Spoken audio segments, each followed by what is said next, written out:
Steve isn't what you think. Here's a question. Are the falls that Steve takes even survivable? I mean, we see him survive countless falls that seem fine without so much as a change of pace. But I think my answer on this might surprise you.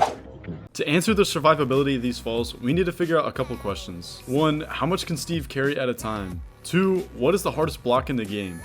And 3. How hard does he actually hit the ground? Let's tackle the first one. In the game, you get 37 usable slots, 4 rows by 9 columns with an additional offhand slot. 37 times 64 gives you 2,368 blocks, but I think we could do a lot better with shulker boxes. This is because shulker boxes allow you to hold numerous stacks of items in the same slot. Each shulker box has 27 slots, so every shulker box can hold 1,728 blocks. Now, if we hold a full shulker box in every single inventory slot, we can hold a grand total of 63,936 blocks at a time. Now, I don't care who's making those jeans. Nobody can fit 25 Olympic-sized swimming pools in their pockets.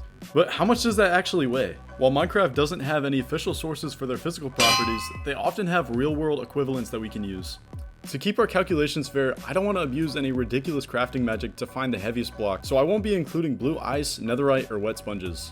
All that being said, the actual heaviest block in the game is a gold block with a real-life density of 19.32 grams per cubic centimeter. So if we multiply that by 1,000, we get a whopping 19,320 kilograms per cubic meter. And since a Minecraft block is a cubic meter, this is our actual weight for a block of gold. So in total, we have 19,320 kilograms times 64 items in a stack times 27 slots in a shulker box times 37 inventory slots. We get our actual total of 1,235,243,520 kilograms, or 1,235,243.5 metric tons.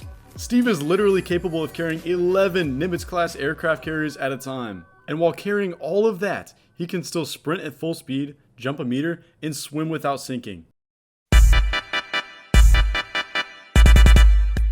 In real life, when an object falls onto something, the forces exerted on that object at impact are wildly different depending on the compressibility of that thing.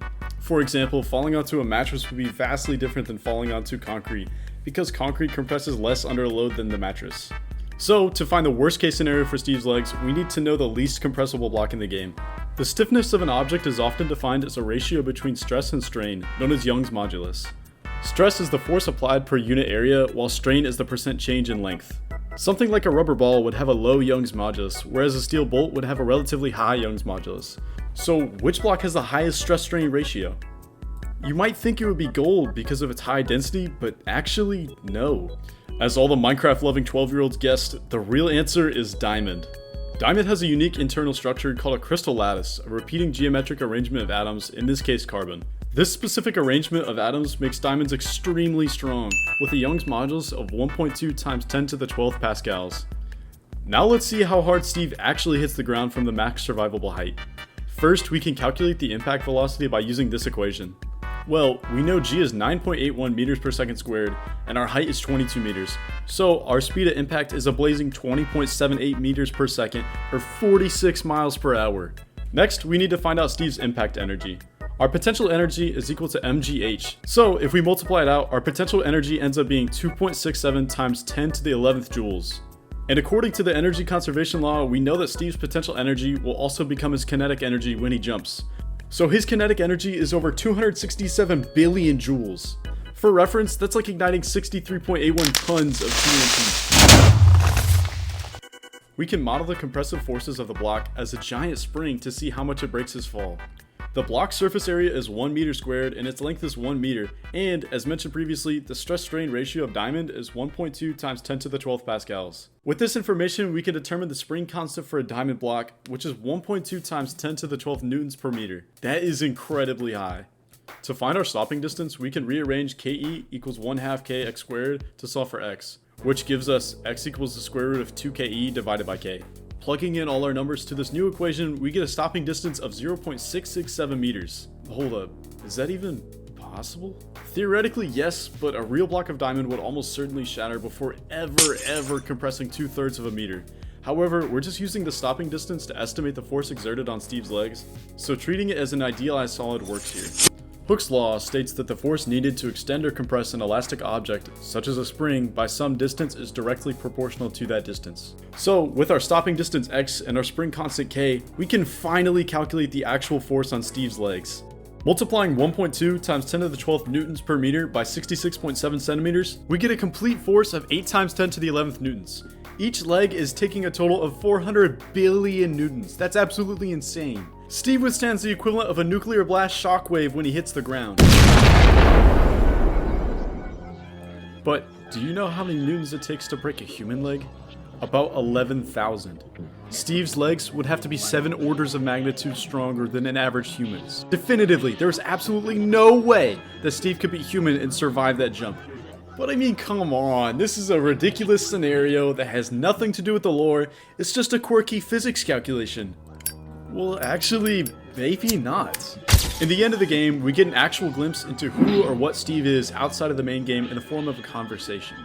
Quote, "And the player was a new story, never told before, written in letters of DNA. And the player was a new program, never run before, generated by a source code a billion years old. And the player was a new human, never alive before, made from nothing but milk and love. You are the player, the story, the program, the human." Now, this would make it seem like the player and Steve are one and the same, but they're actually not. If you've read the full text, you know that they repeatedly make a distinction between the short game and the long game of life. Steve doesn't exist outside his realm of creation, but the player does.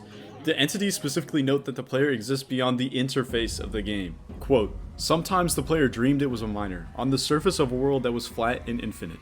Clearly, this mention of a dream of being a miner is about Steve. But the text doesn't say that the player was a miner, rather that it dreamt it was one, so Steve can't be the player.